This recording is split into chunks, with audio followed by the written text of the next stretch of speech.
මම මුලින් ප්ලෑන් කරලා තිබුණේ 18 වෙනි ගාන 20 වෙනි ගාන විතරයි ඔයගොල්ලන්ට මේ වීඩියෝ එකක් විදිහට සාකච්ඡා කරන්න. ගොඩක් ළමයි ඉල්ලලා තිබුණා 17 වෙනි ගානක් සර චුට්ටක් සාකච්ඡා කරලා දෙන්න කියලා. ඒ නිසා මම 17 වෙනි ගානත් අද හදන විදිය වීඩියෝ එකකින් ඔයගොල්ලන්ට කියලා දෙන්න හදන්නේ.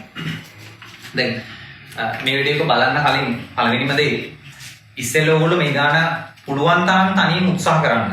එහෙම තනියම උත්සාහ කරලා ඉවර වෙලා බැරිම තැනක් ආවොත් විතරක් මේ වීඩියෝ එක බලලා ගාන හතර විදිය පැහැදිලි කරගන්න එක තමයි හොඳම දේ. අනිත් එක තමයි කියන්න ඕන වෙලාසරම මේ වීඩියෝ ටිකක් දිග වෙයි.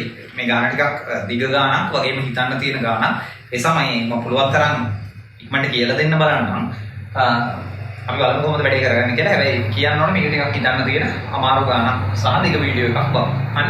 ඒ නිසා අනිත් එක තමයි දැන් ඔයගොල්ලෝ පුරුදු වෙලා ඇති වීඩියෝ ටිකක් බලලා මේ කොහොමද ගානක් පැහැදිලි කරගන්නේ කියන එක.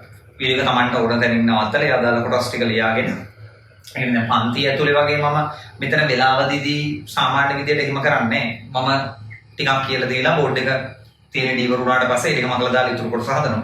ඕගොල්ලෝ Tamanට අදාළ තැනින් නවත්තගෙන වැඩේ Tamanට පුළුවන් විදියට කරගන්න තියෙනවා. හරි. එනවා රිවිෂන් එකේ දෙවෙනි දවසේ දුන්නු ඩියුට් එකේ 17 වෙනි ගාන සාපේක්ෂාලිතය.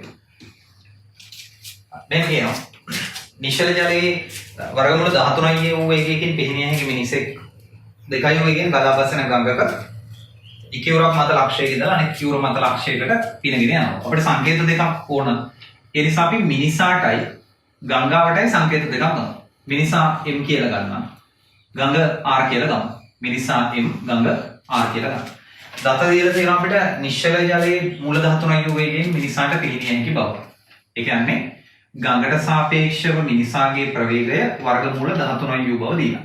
ඒකේ විශාලත්වය විතරයි දීලා තියෙන්නේ දිශාව දීලා නැහැ. තව දීලා තියෙන ගංග ගලා යන වේගය. ගංග ගලා බසින වේගය කියන්නේ පොළොවට සාපේක්ෂව ගඟේ ප්‍රවේගය. පොළොවට සාපේක්ෂ ගඟේ ප්‍රවේගය 2 u බව දීලා. ඒකේ දිශාව කියලා නැහැ. හැබැයි ගංගාවල දිශාව සාමාන්‍යයෙන් කිව්වත් නැතත් අපිට මේ පැත්තට කියලා කල්පනා කරන්න පුළුවන්. හරි. ඊළඟට අපිට කියන්නේ මිනිස්සුන්ට දැන් ගඟේ කිවුරක් මත ලක්ෂයක ඉඳලා අනෙක් කිවුර මත ලක්ෂයකට පිහිනා යන්න ඕනේ බව මම මෙතනින්ම පොඩි සටහනකුත් ඇඳ ගන්නම්. ගංගාවේ AB ලක්ෂ දෙක තියෙන විදිය එක කිවුරක් මත තියෙන කැපිටල් A ලක්ෂයක ඉඳලා අනෙක් කිවුර මත ගඟ පල්ලෙහායි.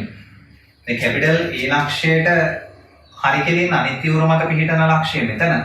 ඒතර එතන ඉඳලා ගඟ පල්ලෙහාට යනවා කියන මේ පැත්තට යන්න ඕනේ. මෙන්න මේ වගේ තැනක තමයි ඔය කියන B ලක්ෂයේ තියෙන්නේ මිනිස්සුන්ට ගොඩ බහින්න උවමනා වෙලා තියෙන්නේ. දැන් මිනිස්සු මෙන්න මේ B ලක්ෂයට ගොඩ බැසීමේ බලාපොරොත්තුෙන් මේ රේඛාව දිගේ චලිත වෙනවා. අපිට කියලා තියෙනවා ගඟේ පළල සිම්පල් A බව. මේ ටික සිම්පල් A.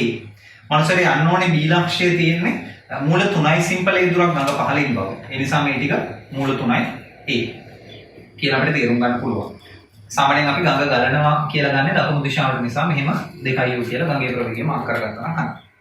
දැන් ඔයගොල්ලන්ට පුළුවන් මම මෙතන C අකුරක් දාන්නම්. ABC ත්‍රිකෝණයෙන් මේ කෝණ හොයා ගන්න පුළුවන්. මම මෙතනට θ කියලා කෝණයක් දැම්මොත් මෙතන කෝණයක් θම තමයි. ඔයගොල්ලන්ට θ කෝණය හොයා ගන්න පුළුවන් මේ පාදවල දිග ඇසුරින්. ABC ත්‍රිකෝණයෙන් tan θ ප්‍රකාශනයක් ලියලා බලන්න.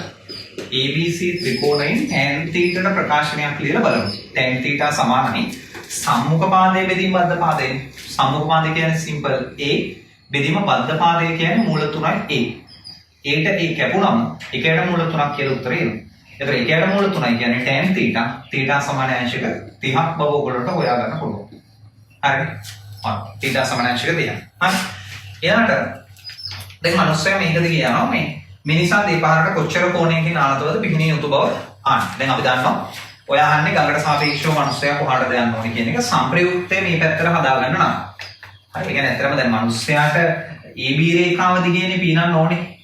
ඒ කියන්නේ සම්ප්‍රයුක්ත ප්‍රවේගය හදාගන්න ඕනේ AB රේඛාව දිගේ. මම සම්ප්‍රයුක්ත ප්‍රවේගය V0 කියලා ගන්නවා.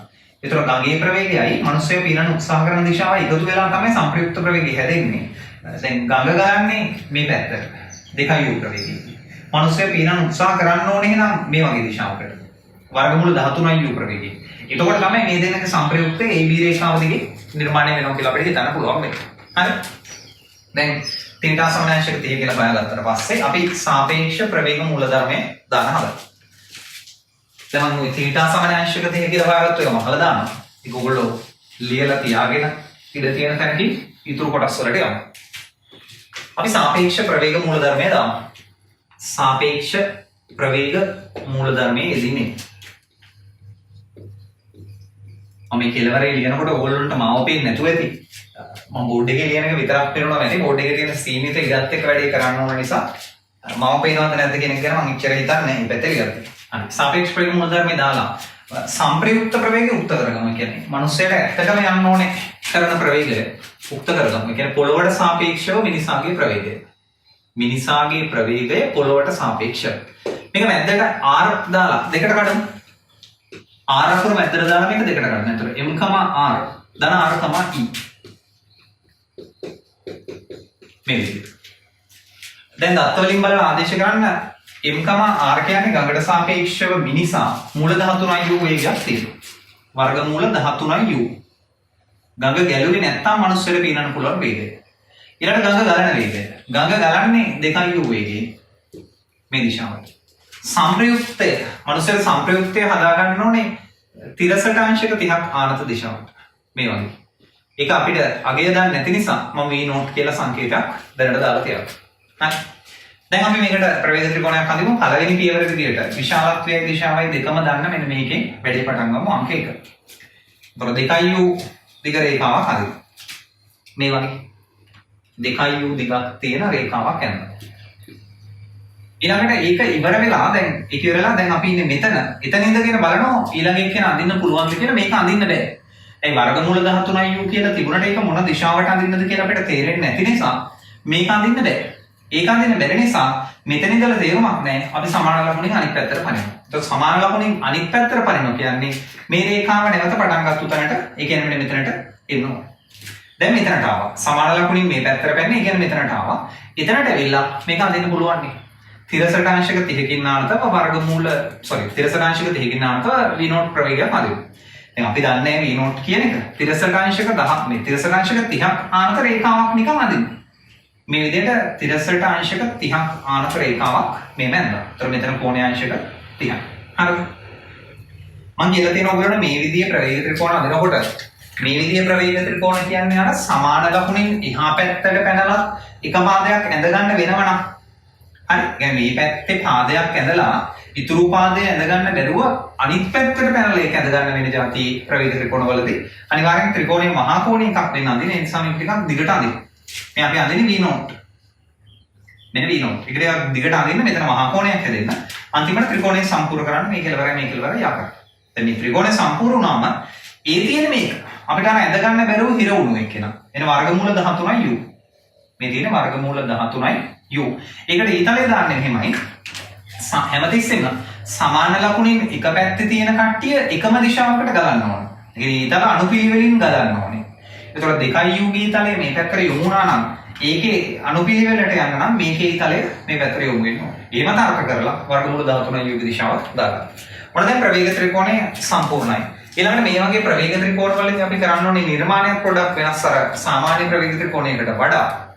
ඒ තමයි මේ ආයෙත් ඔන්න මම නැවත වතාවක් කියන්නේ අර ප්‍රවේග ත්‍රිකෝණයක එක පාදයක් මේ පැත්තේ ඇඳලා ඊට පස්සේ ඉතුරු පාදය ඇඳ ගන්න බැරුව සමාන ලකුණින් අනිත් පැත්තට පනින જાතියේ ප්‍රවේග ත්‍රිකෝණවලදී අනිවාර්යෙන් අපිට සිද්ධ වෙනවා මේ විදිහේ මම මේ දැන් කියන જાතියේ ලම්බයක් හඳුනන. ඒ ලම්බය තමයි හැමතිස්සෙම නොදන්නා පාදයට සෙවිය යුතු පාදයට ඊට සම්මුඛ ශීර්ෂයේ ඉඳලා ලම්බකයක් නිර්මාණය කරගන්න. නොදන්නා පාදයට ඊට සම්මුඛ ශීර්ෂයේ ඉඳලා ලම්බකයක් නිර්මාණය කරගන්න ඕනේ. මෙන්න මේ විදිහට. ලම්බකයක් නිර්මාණය කරගත්තු ගමන්ම ඒ ලම්බකයේ දිග හොයා ගන්නත් ඕනේ. පැත්තකින්. ලම්බකයක් නිර්මාණය කරගත්තු ගමන්ම ඒ ලම්බකයේ දිග කීයක්ද කියලා හොයා ගන්නත් ඕනේ. හරි. මම මෙහෙම මේ ලම්බයේ දිග. මේක 30යි මේක 2යි. ඒ නිසා 30ට සම්මුඛ පාදය 2යි sin 30යි. 30ට බද්ධ පාදය 2යි cos 30යි. ඒතර මේක තමයි සුළු වෙලා ගියාම මූල 3යි වෙන්නේ. වර්ගමූල 3යි u. හරි. මම මේ ත්‍රිකෝණයට අකුරු ටිකක් දාන්නම්. AB කියලා තියෙනවා අපි C වලින් නම් අකුරු දාමු. මෙතනට C අකුරු දාමු. මේක D. මෙතන E. ලම්බයේ අඩිය ගාව F කියලා දාමු. හරි. දැන් අපිට අරටි කෝණ වෙන එකක් නැහැ. ඒ නිසා මම ඒක මකලා දාන්නම්. අපෙන් ඉස්සෙල්ලාම ගානේ අහන්නේ මේ මිනිසා දියපහරට කොච්චර කෝණයකින් ආනතව පිහිනිය යුතුද කියන එක අහන්නේ. පිහිනිය යුතු දිශාවනේ අහන්නේ. ඒතකොට බලන්න මිනිසා පිහිනිය යුතු දිශාව කියන්නේ මිනිසා පීනන්න උත්සාහ කරන දිශාව. පිහිනිය යුතු දිශාව. ඒ කියන්නේ සම්ප්‍රයුක්තය නෙමෙයි. මිනිසා පීනිය යුතු. මිනිසා පීනන්න උත්සාහ කරන්න ඕනේ දිශාව. එහෙම නැත්නම් වෙන විදිහකින් කිව්වොත් එහෙම ගඟට සාපේක්ෂව මිනිසාගේ ප්‍රවේගයේ දිශාව තමයි අහන්නේ. හරි. ඒතර ගඟට සාපේක්ෂව මිනිසාගේ ප්‍රවේගයේ දිශාව කියන්නේ මූල ධාතුණයි යුගේ දිශාව. ඒ කියන්නේ අපි දිශාව දන්නේ නැතුව ඉන්නේ. ඒතර මූල ධාතුණයි යුගේ දිශාව කියන්නේ මෙන්න මේකේ දිශාව. මූල ධාතුණයි යුගේ දිශාව ගඟ ගලන දිශාව සම්පසාදන කෝණය අහන්නේ. ගඟ ගලන්නේ තිරස්ව නිසා මෙතනින් මම තිරස් රේඛාවක් ඇඳගෙන. ඒ තිරස් රේඛාව සහ මූල ධාතුණයි යු අතරේ කෝණයට තීටා කියලා එකක් දාගත්තාම තිර නෙමෙයි අපි අතන තීට දැම්මනේ ඇල්ෆා කියලා දාමු. ඇල්ෆා කියලා දාගත්තාම මෙන්න මේ ඇල්ෆා කෝණය ගැන තමයි අහන්නේ. මූල ධාතුණයි යු කියන ප්‍රවේගය ගඟ ගලන දිශාව සමග කොච්චර කෝණයක් සාදන්න ඕනේද? එහෙම නැත්නම් දියපහරට කොච්චරකින් ආනත වෙලාද මනුස්සය පීනන්න උත්සාහ කරන්න ඕනේ. හරි. එතකොට දියපහරේ තල්ලුවත් එක්ක දැන් මේ මූල ධාතුණයි යුට දියපහරෙන් හම්බෙන තල්ලුවත් එක්ක හදාගන්න සම්ප්‍රයුක්තය තමයි මේ තියෙන V නෝට් කියලා. හරි. අපි ගන්න මූල ධාතුණයි යුගේ දිශාව කොච්චරක් කියන එක. මම ඉස්සෙල්ලාම ඇල්ෆා කෝණය හොයන්න කලින් V නෝට් කියන ප්‍රවේගය හොයාගන්න. දැන් විජාතිය ප්‍රවේග ත්‍රිකෝණයක නොදන්නා ප්‍රවේගය හොයන්න මම ඔයගොල්ලන්ට කියලා දීලා තියෙනවා. අපි ඉස්සෙල්ලාම ත්‍රිකෝණය දිහා බලලා නොදන්නා ප්‍රවේගය ඉංග්‍රීසි අකුරු වලින් ලියා ගන්නවා. ත්‍රිකෝණය දිහා බලන්න නොදන්නා ප්‍රවේගය කියන්නේ V නෝට්. ඒතර V නෝට් කියන්නේ ඉංග්‍රීසි අකුරු වලින් ගත්තම CE රේඛාව විදිහට. V නෝට් කියන්නේ CE රේඛාව. CE. දැන් ඒ රේඛාව අපි ලම්බය අඩියගාමින් කැලි දෙකකට කඩන්න ඕනේ. ලම්බය අඩියගාමින් කැලි දෙකකට කැඩුවම අපිට ඔක ලියන්න පුළුවන් CF ධන FE කියලා. මේකම මම කැලි දෙකකට කඩලා ලියනවා CF ධන FE කියලා. ලම්බය අඩියගාමින් කැලි දෙකකට කැඩුවා. හරි. ලම්බය අඩියගාමින් කැලි දෙකකට කඩලා CF කියන්නේ අපි හොයලා තියෙන දැනටම මූල තුනයි U බව. CF කියන්නේ මූල තුනයි U. මෙතනින් ලියනවා. ධන FE කියන්නේ FE කියන එක පයිතගරස් වලින් හොයන්න පුළුවන්. FE කියන්නේ ඍජුකෝණී ත්‍රිකෝණයක එක කොටසක් නේ. ඔව්. ඍජුකෝණී ත්‍රිකෝණයක මේක මූල 13යි උනේ. කාරණය දන්නවා. තව කොටසක් දාන මූල මේ U කියලා. එතකොට මූල 13යි U ගේ වර්ගයෙන් U වර්ගය අඩු නම් පයිතගරස් ප්‍රමේයයෙන් මේක හොයාගන්න පුළුවන්. අපි දන්නවා ඍජුකෝණී ත්‍රිකෝණයක කර්ණයේ වර්ගය සමාන වෙන ඉතුරු පාද දෙකේ වර්ගවල එකතුවට. ඉතින් එතකොට අපිට මේක හොයාගන්න ඕන නම් කර්ණයේ වර්ගයෙන් මේ පාදයේ වර්ගය අඩු කරන්න තියෙනවා. ඒකට අපි දෙක කියලා එනවා. එහෙනම් අපි වර්ගමූල 13u ගේ වර්ගය මූල 13u වර්ග කරාම 13u වර්ග වලින් u වර්ග අඩු කරනවා. ඔව්. එතකොට මෙතන මූල 3u එහෙමම තිබුණු දෙයක්. ධන මූල 13u වර්ග වලින් u වර්ග අඩු වුණාම 12u වර්ග මූලය ඇතුලේ. 12 තව සරල කරලා අපිට 2යි මූල 3යි කියලා ලියන්න පුළුවන්. 2යි මූල 3යි u. මූල 3යි u දාන 2යි මූල 3යි u කියන්නේ 3යි මූල 3යි u. අනෙතකොට මිනිස්යාගේ සම්ප්‍රයුක්ත ප්‍රවේගය v0 සමානයි 3යි මූල 3යි u කියලා මෙතනින් හොයාගන්න පුළුවන්. මේ තමයි ගඟේ ජල පහරත් එකතු වුණාම මිනිස්යා ගඟ දිගේ චලිත වෙන ප්‍රවේගය වෙති. හරි. දැන් අපින් අහන්නේ මේ v0 ප්‍රවේගය නෙමෙයි අපින් අහන්නේ ඇල්ෆා කෝණය. ඇල්ෆා කෝණය හොයන්න මම ප්‍රවේග ත්‍රිකෝණයට සයින් සූත්‍රය දානවා. ප්‍රවේග ත්‍රිකෝණයට සයින් සූත්‍රය යෙදීමෙන් ප්‍රවේග ත්‍රිකෝණයට සයින් සූත්‍රය යෙදීමෙන් කියලා අපි ලියමු. සයින් සූත්‍රය යෙදීම. එතකොට සයින් සූත්‍රය යෙදුවම අපිට හොයාගන්න ඕනේ මේ ඇල්ෆා කෝණයනේ. ඇල්ෆා නෙමෙයි අපි ඒකේ ඇතුල් පැත්තේ කෝණය 180 වෙන ඇල්ෆා කියන කෝණය ගමු. මේ කෝණය 180 වෙන ඇල්ෆා. එතකොට ඒකට ඉස්සරහින් තියෙන පාදය v0. එනම මට කියන්න පුළුවන් පළවෙනි පියවර sin 180 ඍණ ඇල්ෆා 5 ඍණ ඇල්ෆා බෙදීම ඊට සමග පාදය v0 sin 5 ඍණ ඇල්ෆා බෙදීම v0 සමානයි. අපිට පුළුවන් ආයත ගන්න මෙතන කෝණය අංශක 30යි කියන එක sin 30 බෙදීම ඊට සමග පාදය මූල 13යි u. sin 30 බෙදීම මූල 13යි u කියලා ලියන්න පුළුවන්.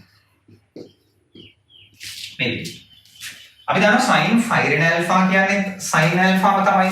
sin 5 ඍණ ඇල්ෆා කිව්වත් sin ඇල්ෆාම තමයි. ඊළඟට මේ යට තියෙන v0 එක හරස් ගුණිතෙන් අර පැත්තේ උඩට දාන්න පුළුවන්. ඒක 3යි මූල 3යි u වෙලා අර පැත්තේ උඩට යනවා. 3යි මූල 3යි u. වැඩි කිරීම. මේ පැත්තේ sin 30ක් තියෙනවා sin 30 කියන භාගයයි. ඊළඟ බෙදීම මූල 13යි u එකක් තියෙන එක අපිට ලියන්න පුළුවන් එක යට මූල 13යි u කියලා. ඒකට මූල ධාතුවයි U. හරි. දැන් මම මෙතනින් ටිකක් මකලා බෝඩ් එකේ ඉඳ හදා ගන්න. ඔයගොල්ලන්ට මෙතෙන්ට එනකන් නවත්තලා අදාළ කොටස් ටික ලියා ගන්න පුළුවන්. හරි. ඒතර ඔයගොල්ලන්ට පැහැදිලි ඇති. මේ තියෙන U ට මේ තියෙන U කපලා යනවා. උඩ ඉතුරු වෙන්නේ 3යි මූල 3ක්, යට ඉතුරු වෙන්නේ 2යි මූල 13ක්. ඒතර sin alpha සමානයි. ඉරෙන් උඩ 3යි මූල 3ක්. ඉරෙන් යට 2යි මූල 13ක්. මේක පොඩ්ඩක් පිළිවෙලට ලියුවම alpha සමානයි sin inverse, alpha සමානයි sin inverse 3 බෙදීම 2 මේ දෙන්නම එක මූලයක් ඇතුළට දාලා ලියුවම 3 බෙදීම 13 කියලා අපිට හදාගන්න පුළුවන්. හරි. එතකොට ඔන්න බලන්න අර දීලා තියෙන උත්තරය ආවා. ඒ කියන්නේ මිනිස්සයා ගඟ ගලන දිශාවට මෙච්චර කෝණයකින් ආනතව පිහිනිය යුතුයි කියලා වාක්‍යයකින් ලියා ගන්න ඕනේ. හරි. මිනිස්සයා ගඟ ගලන දිශාවට sin inverse 3 බෙදීම 2 වර්ගමූල ඇතුලේ 3 බෙදීම 13 කෝණයකින් ආනතව පිහිනිය යුතුයි කියලා වාක්‍යයකින් ලියුණා කරා. හරි. මම හිතන්නේ එතෙන්ට එනකම් ටික පැහැදිලි ඇති කියලා දැන් අහනවා. ඔහුට ගඟ මැද පිහිටි සීනම් ලක්ෂයකට ළඟා වීමට ගත වන කාලය කොච්චරක්ද කියලා. දැන් අහන මිනිස්සුන්ට ගඟේ හරි මැදට ළඟා වෙන්න නම් කොච්චර කාලයක් ගත වෙනවද කියන එක. හරි. මම පොඩි රූප සටහනක් ඇඳ ගන්නම් මෙතන. රූප සටහන තමයි මම ගංගාව මෙහෙම අඳිනවා. අර කලින් ඇඳපු විතර ඔයගොල්ලන්ට ඕනනම් ආයෙ ඇඳ ගන්නත් පුළුවන්, නැත්නම් ඒ සටහනේම මේක මාක් කරලා තියා ගන්නත් පුළුවන්. දැන් මිනිස්සයා ගඟේ එක යූරක තියෙන කැපිටල් A ලක්ෂයක ඉඳලා අනිත් පැත්තේ තියෙන කැපිටල් B ලක්ෂයකට මේ විදිහට පීනගෙන යන්න තමයි අදහස තිබුණේ. දැන් අපි හොයාගත්ත මේ රේඛාවේ ආනතික අංශක 30ක් බවත්. දැන් ගඟේ හරිමැද අපි හිතමු මේ වගේ තැනක් කියලා. දැන් AB රේඛාව දිගේ යනකොට ගඟේ හරිමැද ලක්ෂය C නම් ඔන්න C ලක්ෂය හම්බුණා. ඒක ගඟේ හරිමැද බව පෙන්වන්න වෙන්නේ අපිට මේ විදිහට එක ගම් යූරක ඉඳලා මෙතනට තියෙන දුර සිම්පල් A බෙදීම 2යි කියලා මාක් කරලා පෙන්නනවා. අනිත් ගම් යූර ඉඳන් බැලුවත් එතනට තියෙන දුර A බෙදීම 2ක්ම වෙන්න ඕනේ. ගඟේ හරිමැද නම්. හරි. ඒතර මේ රේඛාව දිගේ යනකොට ඔන්න මිනිස්සු ගඟේ හරිමැදට ළඟා වෙනවා. අපෙන් අහන්නේ ගඟේ හරිමැදට යන්න ගත වෙන කාලය කොච්චරක්ද කියලා. දැන් අපි හොයාගත්තනේ මේ රේඛාව දිගේ මිනිස්සු යන්නේ v0 ප්‍රවේගයකින් බව. මේ රේඛාව දිගේ මිනිස්සු යන්නේ v0 ප්‍රවේගය. සම්ප්‍රයුක්ත ප්‍රවේගය v0. එතන අපිට පුළුවන් a වල ඉඳන් c ට යන කාලය හොයන්නයි. මේ a වල ඉඳලා c ට යන කාලය. කාලය a වල ඉඳලා c ට සමානයි. දුර බෙදීම ප්‍රවේගය. දුර AC දුර ප්‍රවේගය v0 ප්‍රවේගය. AC කියන්නේ මේ ටිකේ බෙදීම 2ක් නම් මේක අංශක 30ක් නම් එතකොට අපිට AC හොයාගන්න පුළුවන් A බෙදීම 2යි cosec 30 කියලා. සිම්පල් A බෙදීම 2යි cosec 30. ඒක බෙදන්න ඕනේ V0 කියන ප්‍රවේගයෙන්. එතකොට ඒක V0 ප්‍රවේගයෙන් බෙදුවම V0 කියන්නේ අපි හොයාගත්ත 3යි මූල 3යි u කියලා. ඒ cosec 30 කියන්නේ 2 sin 30 භාගය නිසා cosec 30 2යි. එතකොට cosec 30යි මේ භාගය කපලා දැම්මම A බෙදීම 3යි මූල 3යි u කියලා විතරක් එනවා. TAC A වල ඉඳලා C ට යන කාලය සමානයි A බෙදීම 3යි මූල 3යි u.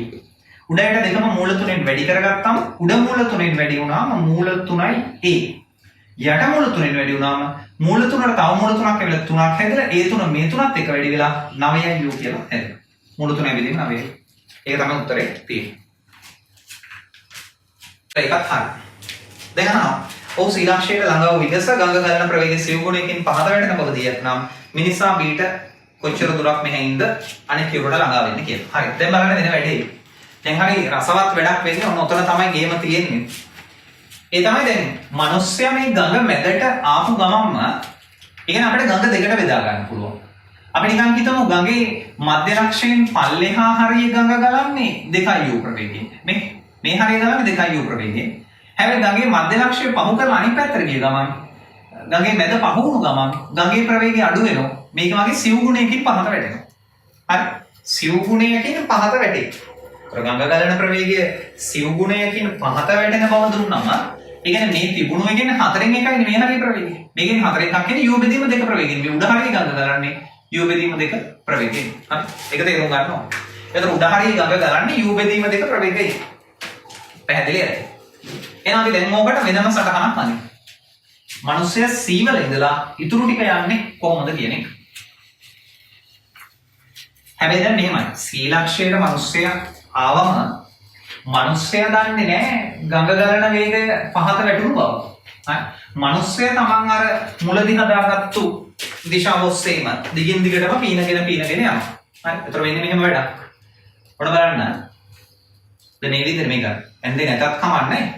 මම ඇඳලාම පෙන්නන්නම් මෙන්න ගංගාව. දැන් සීලක්ෂයෙන් එයා පැත්තේ දැන් මිනිස්සයා යන්න බලාපොරොත්තු වෙන්නේ ඉඳී මේ වගේ පැත්තට. හරි. මිනිස්සයා යන්න බලාපොරොත්තුව තිබුණේ මෙහි. හැබැයි දැන් එකපාරම ගඟේ ප්‍රවේගය සිව් ගුණයකින් පහත වැටුණා කියන්නේ යුගදීම දෙක දක්වා අඩු වෙලා තියෙන ගඟේ ප්‍රවේගය. ඒ නිසා දැන් මේ චලිතය වෙනස් වෙනවා. හරි. ඔයගොල්ලන්ට තේරෙන්න ඕනේ ගඟෙන් මිනිස්සයාට හම්බෙන තල්ලු අඩු වුණාම මිනිස්සයා කලින් තරම් කෝණයක් තල්ලු වෙන්නේ නැහැ. ඒ නිසා මිනිස්සයා දැන් තල්ලු වෙන්නේ මේ වගේ තැනකට වෙන්න පුළුවන්. අපි ඩී කියලා දාමු. මේ වගේ තැනකට වෙන්න පුළුවන්. ඇයි? වෙනද තරම්ම තල්ලුවක් නැහැනේ. අර ගඟේ පල්ලෙහා මාර්ගයේදී හම්බුණු තල්ලුව දෙකයි යෝ. ඒතර ඒ තරම් තල්ලුවක් හම්බෙන්නේ නැති වුණාම අනිවාර්යෙන් එච්චර දුරක් තල්ලු වෙලා යන්නේ නැහැ. ඊට වඩා මෙහාට යනවා. නේ? ඒ මිනිස්සයා තාමත් පීනමින් ඉන්නේ. අර අපි හොයාගත්තු දිශාවට මේ කියන්නේ මිනිස්සයා මුලදී තීරණය කරා මෙතනට යන්න නම් මම මොන වගේ පැත්තකටද පීනන්න ඕනේ කියන එක. ඉතින් අනේ ඒ දිශාවට තමයි තාමත් පීනමින් ඉන්නේ. අපි ආයෙත් අලුතෙන් සාපේක්ෂ ප්‍රවේග මූලධර්මය දාමු. සාපේක්ෂ ප්‍රවේග මූලධර්මය යෙදීමේ. නැවත වතාවක් අපි අලුතින් සාපේක්ෂ ප්‍රවේග මූලධර්මය දාමු. ඒතර සාපේක්ෂ ප්‍රවේග මූලධර්මය දැම්මම මම මෙතනදිත් සංප්‍රයුක්ත ප්‍රවේගය යුක්ත කරලාම මූලධර්මය ලියනවා. ඒ කියන්නේ පොළොවට සාපේක්ෂව මිනිසාගේ ප්‍රවේගය සමානයි. මැදට r රිංගවල මේක දෙකට කඩමු. ඒතර m, r ධන r, e. හරි. ඔන්න හොඳට බලන්න මෙතන වෙන වෙනස මොකක්ද කියන එක. දැන් ගඟට සාපේක්ෂව මනුස්ස පීනනය කලින් මනුස්ස තීරණය කරගත්තු දිශාවම තමයි. ඒ කියන්නේ තිරසට ඇල්ෆා කෝණයකින් ආනත දිශාවට වර්ගමූල 13 u වේගයෙන් තාමත් පීනමින් ඉන්නවා. මනුස්සයා දන්නේ නැහැ මාංක 20ක්වත් මේ ගඟ ගලන ප්‍රවේගය පහත වැටුණු බව. හැබැයි දැන් ගඟ ගලන ප්‍රවේගය පහත වැටෙලා තියෙන 4න් එක කවයක් දක්වා යොමුදින දෙකයි.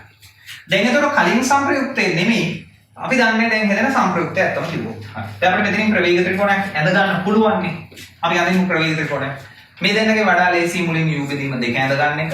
ඒ නිසා ඉස්සෙල්ලා u බෙදීම දෙක ඇඳ ගන්නවා. u බෙදීම දෙක ඇඳලා ඊළඟට මූල 13 u අදින්න. u බෙදීම දෙක ඇඳලා ඊළඟට තිරසට ඇල්ෆා කෝණයකින් නානතව මූල 13 u ප්‍රවේගය අදින්න. මේ විදිහට. තිරසට ඇල්ෆා කෝණයකින් ආනතයි වර්ගමූල 13 u ඇඳලා. දැන් අර කලින් ප්‍රවේග ත්‍රිකෝණය අදිද්දි වගේ මේක අමාරුවේ වැටීමක් නැහැ. ඇයි?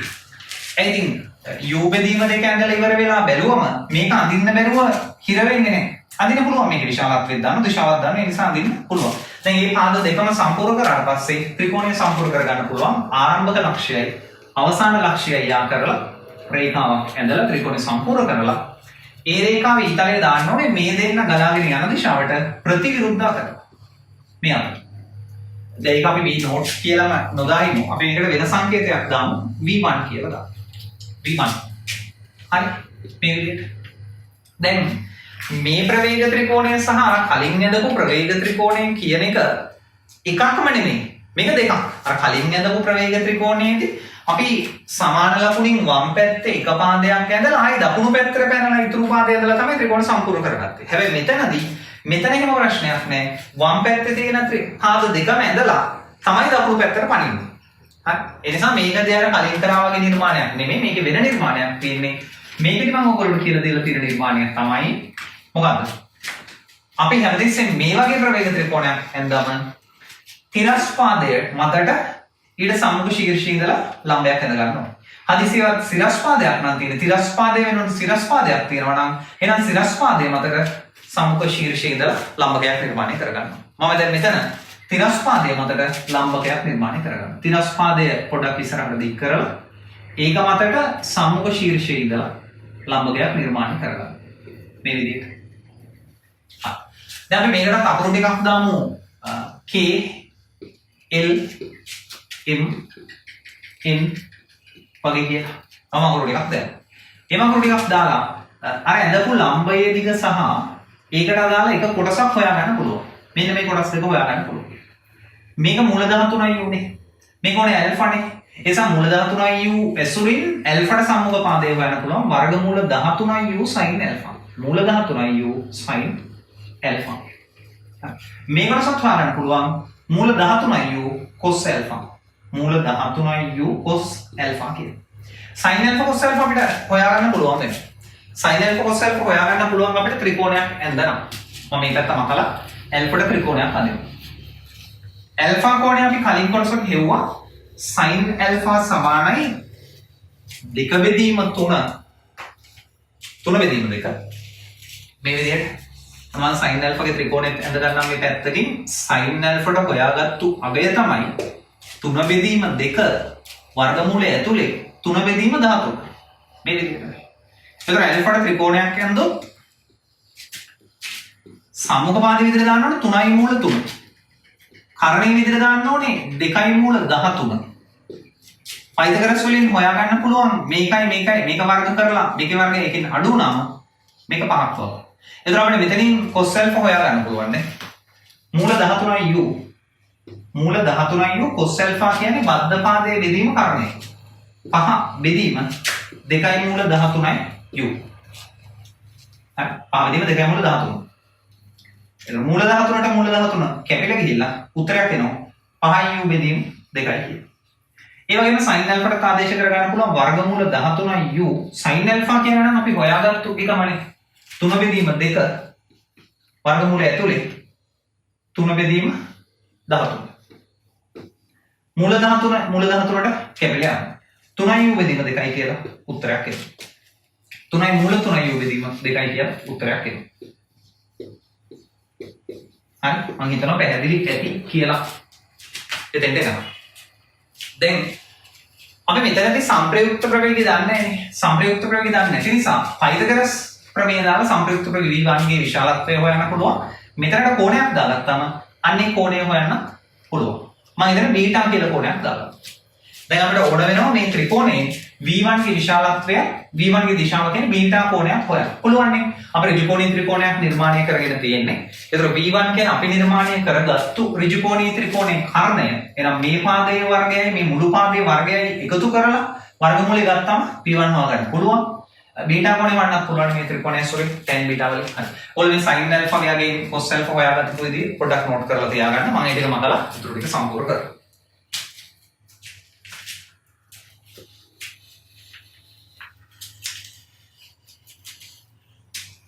හරි. දැන් අපිට පුළුවන් k in ත්‍රිකෝණයට පයිතගරස් ප්‍රමේය දාන්න. k in ත්‍රිකෝණේ k min ත්‍රිකෝණයට පයිතගරස් ප්‍රමේය දැම්මම අපිට v1 හොයාගන්න පුළුවන්. v1 සමාන වෙනවා මේ පාදයේ වර්ගය ධන මේ මුළු පාදයේ වර්ගයේ වර්ගමූලයට. හරි. එහෙනම් අර පාදයේ වර්ග කරාම 3යි මූල 3යි u බෙදීම 2 වර්ගය. 3යි මූල 3යි u බෙදීම 2 සම්පූර්ණ වර්ගය. ධන මේ මුළු පාදයේ වර්ග කරන්න ඒ මුළු පාදයේ මේ කොටස u බෙදීම 2යි මේ කොටස 5යි u බෙදීම 2යි. ඒතර දෙන්නම එකතු වුණාම 6යි u බෙදීම 2යි. ඒ කියන්නේ 3යි u. 3යි u ගේ සම්පූර්ණ වර්ගය. වර්ගමූලය. හරි. ඒතර v1 සමානයි. මෙතන ඔයගොල්ලන්ට පේනවා ඇති 3යි u ගේ වර්ගයක් මෙතනක් තියෙනවා 3යි u ගේ වර්ගයක් එතනක් තියෙනවා. ඒ නිසා අපිට 3යි u එකක් පිටට ගන්න පුළුවන්. 3යි u වර්ගයක් පිටට ගත්තට එළියට එනකොට 3යි u වෙලා ඉන්නේ. වර්ගය අයින් වෙලා එන්නේ මූලයෙන් එළියට එනකොට. ඒතකොට 3යි u පිටට ගත්තාම මූල 3 බෙදීම 2 ඉතුරුයි. ඒක වර්ග කරාම 3 බෙදීම 4යි. ධන මෙතනින් 3යි u පිටට ගත්තාම එකක් ඉතුරුයි. v1 ට අගයක් එනවා. v1 සමානයි පොදු හරය 4යි 4යි 3යි 7යි 3යි මූල 7යි u බෙදීම 2යි. මේක තමයි v1 ට එන අගය.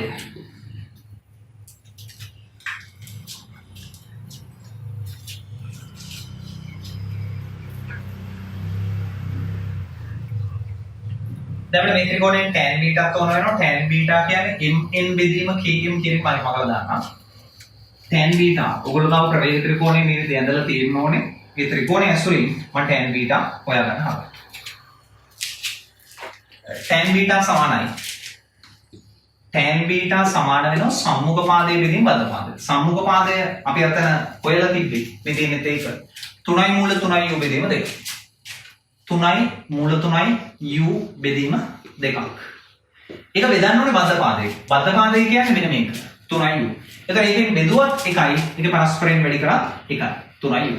හරි මම ඔයාලට කියලා දීලා තියෙනවා. සාමාන්‍යයෙන් භාග සංඛ්‍යාවක් තවත් එකකින් බෙදන්නත් එපා. යම් සංඛ්‍යාවක් භාගයකින් බෙදන්නත් එපා. හැම වෙලෙම පරස්පරයෙන් වැඩි කිරීම කියන එක පාවිච්චි කරන්න. එතකොට මේ 3යි u ට මේ 3යි u කැපිලා ගියාම tan β සමානයි මූල 3 බෙදීම 2ක් කියලා එනවා.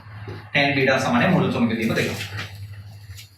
දැන් අපෙන් දිශාව අනේ අපිට මේ ගානට හොයලා තිබුණා නේද? tan β කියලා හොයලා තිබුණා නේද? විශේෂයෙන් කියලා දිශාව අහන්නේ නැහැ සම්ප්‍රයුක්තේ.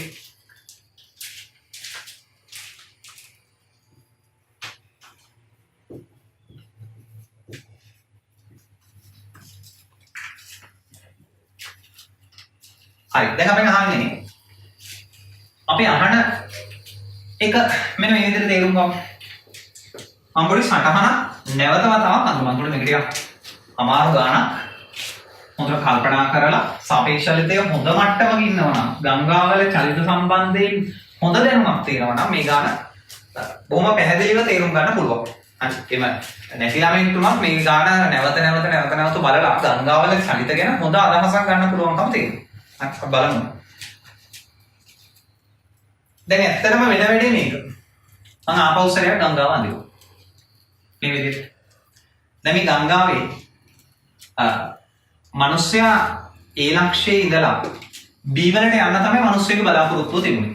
මෙන්න මේ වගේ තැනකට යන්න තමයි මිනිස්සයාගේ බලාපොරොත්තුව තිබුණේ. මිනිස්සයා ගඟේ මධ්‍ය ලක්ෂයට එනකම් කිසි කරදරයක් නැතුව ආවා. ප්‍රශ්නයක් වුණේ නැහැ. මේක අංශක 30කින් ආනතයි ඒ නිසා මේකත් අංශක 30කින් ආනතයි. හරි හැබැයි ගඟේ මැදට ආවට පස්සේ පොඩි ප්‍රශ්නයක් වුණා. ගඟ ගලන වේගය අඩු වුණා.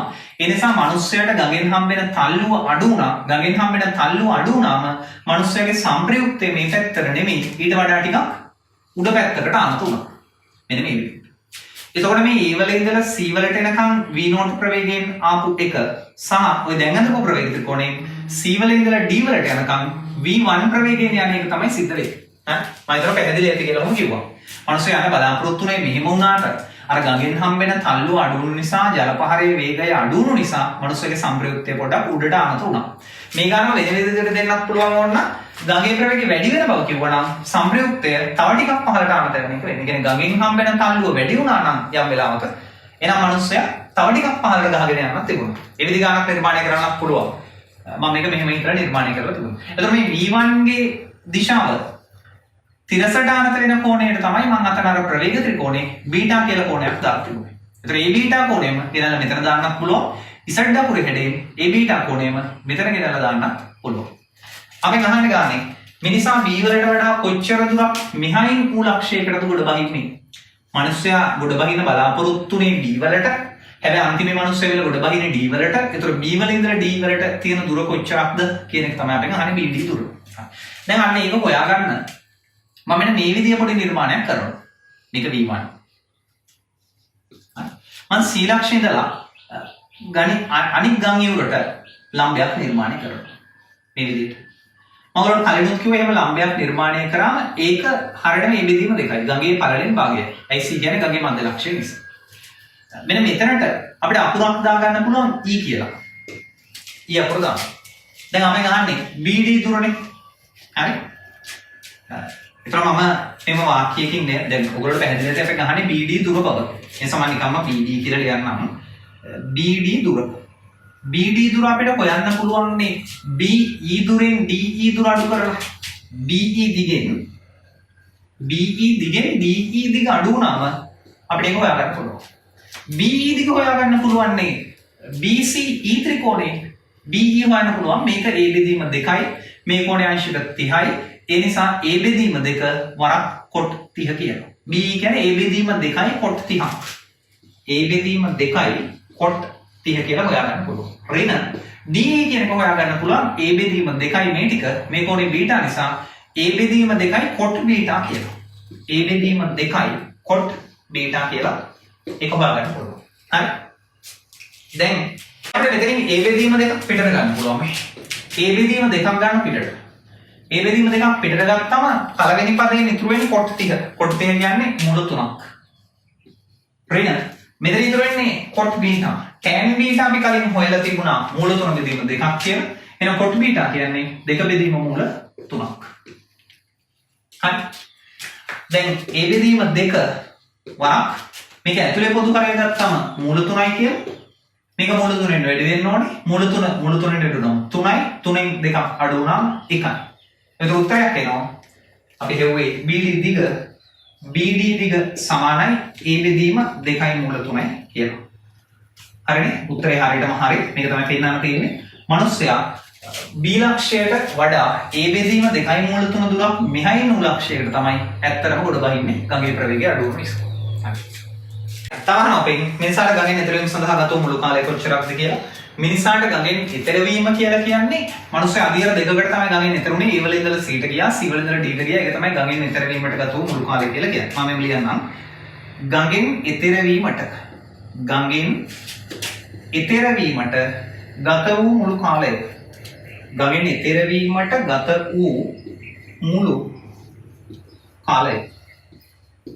කොටස් දෙකයි. A වල ඉඳලා C ට ගියා TAC ධන, C වල ඉඳලා D ට ගියා TCD. හරි. TAC කියන එක නම් අපි කලින්ම හොයලා තිබ්බා මූල 3යි A බෙදීම 9යි U කියලා. මූල 3යි A බෙදීම 9යි U. TCA දැන් හොයාගන්න වෙනවා. TCD දැන් හොයාගන්න වෙනවා. C වල ඉඳලා D ට තියෙන දුර බෙදන්න ඕනේ ඒකද කියන ප්‍රවේගය. C වල ඉඳලා D ට තියෙන දුර වෙන්නේ A බෙදීම 2යි මේ දුර. මේ කෝණේ බීටා නිසා A බෙදීම 2යි cosec බීටා කියලා ඒ දුර හොයාගන්න පුළුවන්. A බෙදීම 2යි cosec බීටා තමයි දුර. මම එක පියවරක් මෙහෙම ලියලා C වල ඉඳලා D ට තියෙන දුර ඒකද කියන V1 ප්‍රවේගයෙන් බෙදන්න ඕනේ බව ලියනවා. හරි. එහෙම ලියලා දැන් මූල 3යි A බෙදීම 9යි U එහෙමම තියෙනවා. A බෙදීම දැන් CD කියන්නේ A බෙදීම 2යි cosec බීටා. A බෙදීම 2යි cosec බීටා. ඒක බෙදා ගන්න ඕනේ V1 ප්‍රවේගයෙන්. අපි V1 ප්‍රවේගයත් හෙව්වනේ කලින්. V1 ප්‍රවේගය 3යි මූල 7යි U බෙදීම 2ක් කියලා අපි හොයාගෙන තියෙනවා. 3යි මූල 7යි U බෙදීම 2. 3යි මූල 7යි U බෙදීම 2ක්. හරි. දැන් තව ඉවරක් ලියමු. මූල 3යි A බෙදීම 9යි U ධන. A බෙදීම 2 cosec බීටා කියන්නේ. දැන් අපිට cosec බීටා හොයා ගන්න වෙනවා. tan බීටානේ අපි ගාව දැනට තියෙන්නේ. මේ ටික මකලා tan බීටාට ආපු වගේ ඇසුරින් cosec බීටා හොයාගමු. අපි කලින් හොයාගත්ත tan බීටා කියන්නේ මූල 3 බෙදීම 2ක් බව. tan බීටා කියන්නේ මූල 3 බෙදීම 2ක්. ඒක ඍජු කෝණීය ත්‍රිකෝණයක්. එන්දම බීටාට සම්මුඛ පාදය මූල 3ක්, බද්ධ පාදය 2ක් බව තේරෙනවා. එහෙනම් කර්ණය වර්ගමූල 7ක් වෙන්න ඕනේ. එතකොට මෙතනින් අපිට පුළුවන් cosec බීටා හොයාගන්න. cosec බීටා කියන්නේ කර්ණය බෙදීම සම්මුඛ පාදය. කර්ණය වර්ගමූල 7ක්. සම්මුඛ පාදය වර්ගමූල 3ක්. ඊළඟ මේකෙන් බෙදන්නත් ඕනේ. භාග සංඛ්‍යාවකින් බෙදුවත් එකයි ඒකෙම පරස්පරයෙන් වැඩි කරත් එකයි. ඒ නිසා 2 බෙදීම 3යි මූල 7යි U කියලා අපි හදාගන්නවා. මේ මූල 7ට මේ මූල 7 කපලා දාන්නත් පුළුවන්. මේ දෙකට මේ දෙක කපලා දාන්නත් පුළුවන්. ඒතර මෙතන පොදු හරියන්නේ 9 U ම තමයි.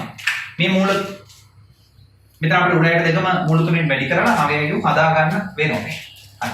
අපි මෙතන පොදු හරයක් ගමු 9 U කියලා. පද දෙකටම 9 U පොදු හරය විදිහට ගන්න. මෙතන 9 U තියෙන නිසා ඒතර ප්‍රශ්නයක් නෑ. මූල 3යි A මනි.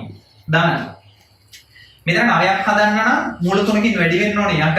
එහෙනම් උඩත් මූල 3කින් වැඩි වෙන්න ඕනේ අනිවාර්යෙන්. ඒ නිසා මූල 3යි A. දෙන්න එකතු වුණාම මූල 3 2ක් 2යි මූල 3යි බෙදීම 9 U කියලා උත්තරේ එන බව ඔයගොල්ලන්ට පේනවා ඇති. හරිනේ?